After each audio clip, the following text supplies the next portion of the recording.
what are things that we can do to encourage people to continue to come and to establish that sense of home or that sense of community to get them to stick to the goals that they set for themselves?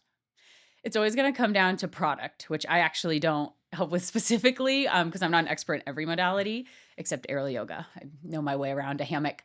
Um, Product always comes first, but after you know that your classes and your teachers are meeting people's expectations and the classes are structured in a way that gets results, then we can start focusing on being welcoming, having a front desk that's nice, that always greets you by your name with a smile. If you don't show up, maybe someone texts or messages you on Instagram is like, "Hey girl, where have you been? You always take this class. The hammock next to me was empty. Where have you been?" I know my front desk girl, Taryn, just texted me as I was going up the elevator here, and she said, "Hey, today's Lauren's 100th class. I just baked her a whole batch of cookies and bought her a candle at Trader Joe's." That's awesome. Yeah. Well, I got to come take 100 classes at your studio so I can get some cookies. To try Terrence cookies, yeah. No, that's awesome. That's awesome. You talk about building community and the importance of building community in a studio. What can you do to encourage not just other business owners that you're working with, but just people around you to like instill that sense of community in other people? I think it benefits everybody. I know when I'm doing my everyday errands, on the computer, making sure that the stew is running well, that I feel good when I see that the same students are booking every day and that they've had memberships. We have people that have had their memberships since we still have founding members, right? It just makes a better, well-rounded experience, and it also makes it so much more welcoming when we do get a new student because they come in and they're like, "Oh my gosh, like everybody here is really cool," and it seems like they know each other. And we always give students a first class welcome gift and give them a studio tour, get them all set up so that they feel comfortable, and then they can see that it's a place where they can fit in. That's awesome. And you've got these different systems in place to make students feel welcome. And how do you share that? I know you've been working on like consulting other yoga studios and helping them build and helping them grow and helping them nurture a customer base. What are some of the things that you share with them? Something I actually shared today was the importance of, instead of having a first class free or first class at a really steep discount, is to have an intro offer actually be a few weeks long, because students don't get the results they're looking for after one class, but they usually only get that spark of motivation to sign up for something once.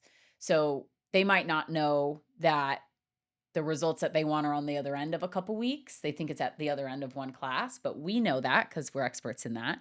So if we can build our new student journey in a way that gets them to sign up for a few weeks, then they come for a few weeks and they get the results they want and they meet new friends and then they stick around longer. So that's something that we can do as studio owners to make sure that people are coming in and getting the experience we know that they're looking for, instead of the experience that they think they're looking for right when they book. And what is the experience that they're looking for? Transformation with group fitness. A lot of people, of course, are going to think of physical fitness. Some people are working out for weight loss. It's not as big of a trend right now. Right now, Pilates is really popular and overall wellness is trending a lot more right now as well. So we're shifting away from body talk and we're shifting towards like, how do you feel? How do your clothes fit? What does your posture look like? What do you feel like when your alarm goes off in the morning? What time are you going to bed? And when you make one good decision, especially health, wellness, and fitness wise, it usually snowballs into more decisions. So people usually use the word bender for unhealthy things like drinking bender, right? But you can go on a wellness bender. You can sign up for your first yoga class and feel awesome and have a healthier lunch and not drink that night because you don't feel like you need a nightcap, and then get better sleep because you didn't drink, and then wake up and want to work out again. And then you get the physical results from the mental results. So it really is all about helping somebody transform themselves as a person. Yes, and that's what's so awesome about being a yoga studio owner or a yoga teacher is you never feel like you're selling somebody something. You're just informing them that the answer to their pain point is here. We have it for them. And we're going to sweeten the deal to make sure that you come in and try it and see if this is for you. And even if the workout isn't for them, maybe they got inspired to try something else and that's what works for them. And that's okay too. That's awesome. And then what are some of the most amazing like different transformation stories that you've seen kind of throughout your time and not only at your studio, but I'm sure you've seen some before you inspired to open your studio? Yeah, we have a huge testimonials page on our social media, on our website. I'm a really big fan of organic testimonials because we do see so many transformations. I'm like, would you mind just letting us post that? And a lot of students say no, thank you, and that's totally okay too. But we see a lot of people gain confidence. A lot of people show up and they are so nervous. And I can relate to that. I just took my first class at a new studio recently. And I even felt nervous walking in. I was like, oh my gosh, if I do this for a living and I'm like one of the most confident people I've ever met, what does a normal person feel like when they walk in to a studio? And I'm always really cognizant of that. The transformations that we see are building a lot of confidence. People come into a studio and they are so scared. They don't want to make eye contact with anyone, and a lot of people come to group fitness to feel anonymous, even though we do try to put a lot of attention on people and think that that is going to make them feel special. Some people do just really want a recluse and not have any attention on them. But when we can give them the attention they deserve and then they feel comfortable sharing with us how much better they feel after class, that's amazing. And I personally had a transformation from aerial yoga specifically.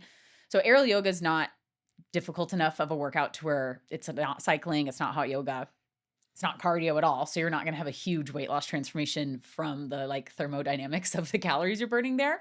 But what happened for me was I was heavy, my lifestyle was a lot different at the time, I was still drinking, and going to aerial yoga made me feel beautiful and made me want to, like I said earlier, wellness bender, it made me want to take better care of myself because I was taking so many classes. There was no way I was gonna stay up late or drink or eat like crap because I needed to feel good to do aerial. And I ended up losing 70 pounds within the year that I started aerial.